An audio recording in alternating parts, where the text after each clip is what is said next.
Ito na mga ka-super mom, bilisan ko na sa sibuyas at bawang at ngayon, sangkutsado ng ating sahog. Masyadong marami to, pero talagang dinamihan ko kasi gusto ko mas maraming sahog. Yan. O, yung pangalawang gata. Ito na yung 1 kilong santol. Inihalo ko na sa laman o sa ating sahog na 1 kilong baboy. Yan. Ngayon, ilagay muna natin ang pangalawang kakang gata. Isa, yan, konti. Para lang pampalambot sa ating karne. Bago natin ilagay ang purong gata.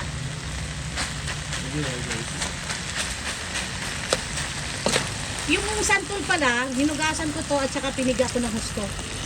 Para mawala yung or mabawasan yung pakla.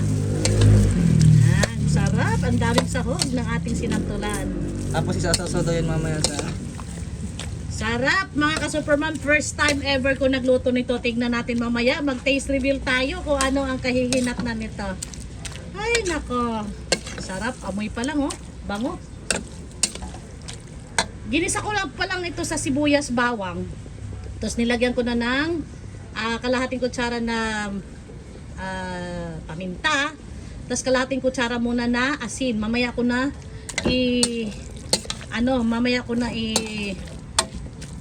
total taste sa asin kapag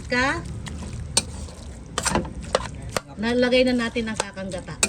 So, palambutin na natin yung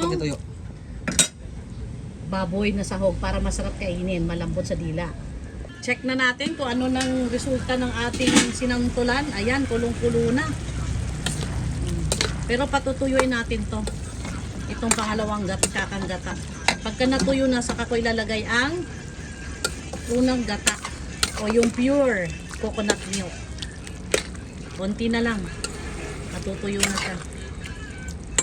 Mukhang kulang ang 4 na nyug natin, Joab ah. Mukhang kulang. Dapat pala 6 pinabili ko. Pero okay na, next time alam ko na. Next time alam ko na sa 1 kilong santol na kinayod, dapat mga 6 na kilo. Ay 6 na nyug. So hintay lang natin uli. Takpan ko uli, hintayin natin matuyo bago ko ilagay ang kakanggata. Luto ako, yan ang nakikita ko, si Tabatsoy. Tabatsoy Summer. Summer, panay lamon. Walang ginawa kundi lamon. Umalis ka dyan. Tamo, yan pagkain O, diba? Parang si Saring din to eh. Maya-maya nakikita ko lamon ng lamon. Ha? Wigil ka ng buntot mo, hindi ka na makaakyat eh. Hirap na hirap ka na umakyat sa gutter eh. Tigilan mo na kalala mo na. Hindi ka lang cute, kala mo. Ito nang hinintay ko na tuyot na sa unang gata. Now, ilalagay na natin ang kakang gata. 4 na peraso sa tingin ko kulang. Matakaw pala itong santol. Ngayon ko lang alam kasi first time ko lang din nagluto. So ito na, dahan-dahan lang. Ilagay na natin ang 4 na kakang gata. Huwag mo na ako niloloko, buang pala itong anak ko eh. Dahan-dahan ako, sinabi dahan-dahan, di mo sabi dahan-dahan ako. Balik na ba? Wow! Parang okay lang pala. Grabe! Grabe! Ay, So another, patuyot na naman. Pakukuluin natin to para tumuyo naman. tagal naman yan, wala na. Okay lang pala, akala ko akala ko kulang. So pakuluin lang natin uli and then patuyuin lang din uli. Yung magmamantika-mantika na yung gata. Sarap! Ang bango! Superb!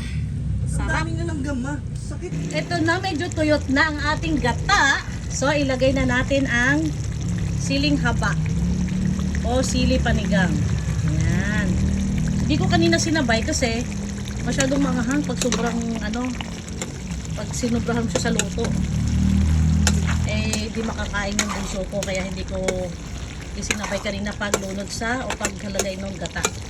So patuyuin pa natin ng unti and then ilalagay ko na ang sibuyas. Mas maganda pa rin yung santol na kinayod kaysa giniling. Ito giniling to Binili ko na sa palengke, nakagiling na, tsaka nakabalot na siya ng 1 kilo. Mas maganda pa rin pala yung kakayurin mo. Yun nga lang matrabaho. So, ito na. Luto na ang ating sinantulan. Ilagay ko na ang pa lang, gugutumin ka na. Luto na, kainan na.